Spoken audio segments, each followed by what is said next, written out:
Hello friends, good morning. कैसे हैं आप लोग? Welcome to my blog travelling trails जुले।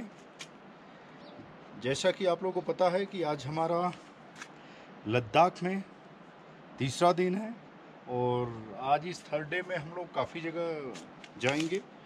चूँकि जब भी आप दिल्ली से लद्दाख आते हैं तो 2 दिन एडाप्टेशन मस्ट है। एडाप्टेशन के लिए आपको लेह में रहना है, या लेह में अगर घूमना भी है तो लेह के आसपास घूमना है, या लेह से नीचे मतलब टुवर्ड्स कारगिल साइड घूमना है। तो जैसा कि आप लोगों को पता है कि हम 2 दिनों में हमने काफ़ी कवर किया है।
सबसे पहले जिस दिन हम लैंड किए थे तो उस दिन जो है हम लोग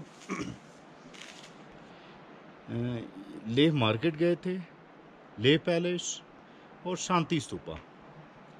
और आपको पता है कि लेह में अगर आप आते हैं तो फर्स्ट डे शांति स्तूपा जा सकते हैं, लेकिन शांति स्तूपा जाने के लिए जो बेस्ट समय होता है वो इवनिंग टाइम होता है, क्योंकि सनसेट में शांति स्तूपा के सामने जो पहाड़ है तो उससे बहुत ही ब्यूटीफुल, मतलब एक गोल्डन आवर में अगर आप अपनी पिक्स लेते हैं, फ़ोटो लेते हैं, या फिर गोप्रो से आप टाइम लैप्स लेते हैं या अपने फ़ोन से टाइम लैप्स लेते हैं तो बहुत ही ज़बरदस्त व्यू आता है। और एक चीज़ और बताऊं आपको, लद्दाख में जो सनसेट है इस समय, अगर जुलाई की बात करूं तो 7:30 के आसपास होता है।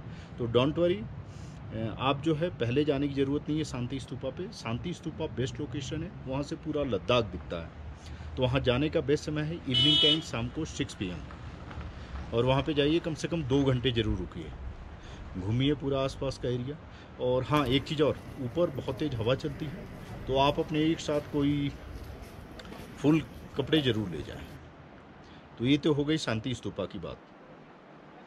और अब हम बात करते हैं लेह से। अगर हम कारगिल साइड जाते हैं तो कई सारी मोनेस्ट्री पड़ती है।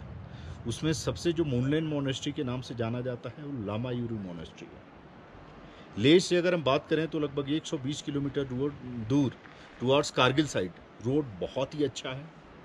और अगर आप जाते हैं तो रास्ते में बहुत सारे व्यू पॉइंट पड़ते हैं। सबसे पहले हॉल ऑफ फेम पड़ता है जो कारगिल में जैसे ही लेह की बाउंड्री ख़त्म होती है हॉल ऑफ फेम पड़ जाता है।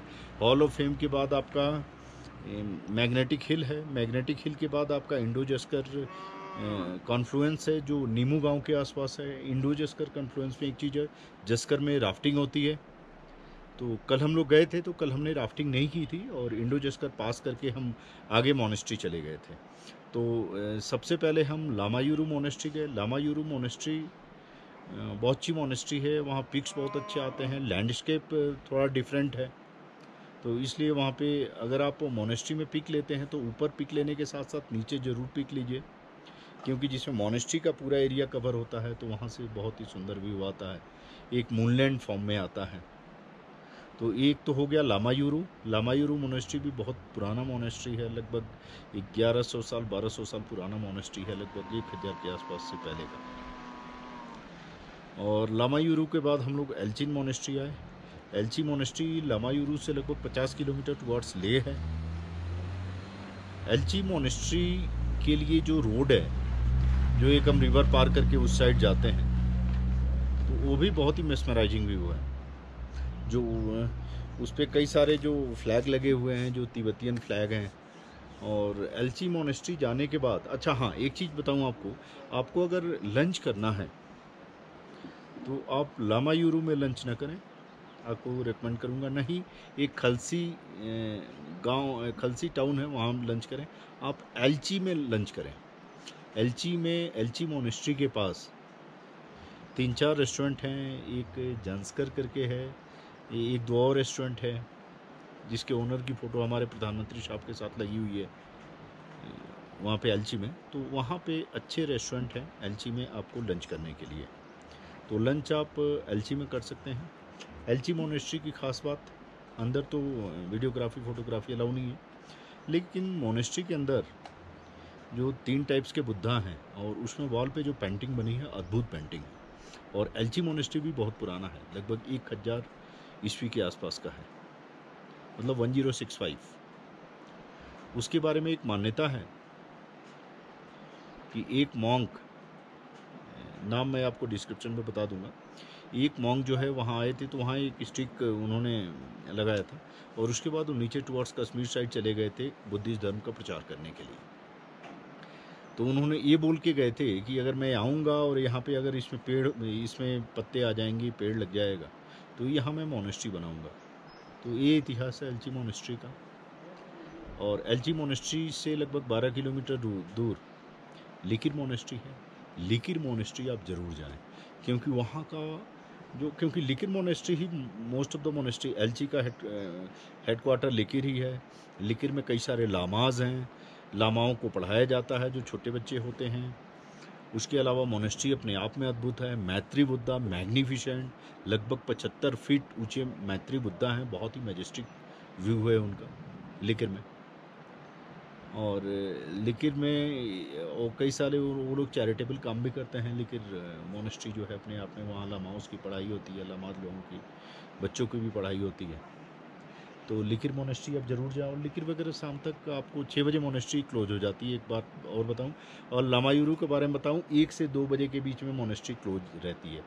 सेम चीज़ आपका एल्चिन में है और सेम चीज़ आपका लिकिर में है, 1 to 2। और लिकिर मोनेस्ट्री शाम को 6 बजे के बाद बंद हो जाता है। तो बेटर है कि 6 बजे के पहले आप कवर कर लें। और लिकिर मोनेस्ट्री से आप फिर बैक टू लेह आ सकते हैं। और इसके बाद मैं आपको नेक्स्ट ब्लॉग में बताऊंगा। Okay friend.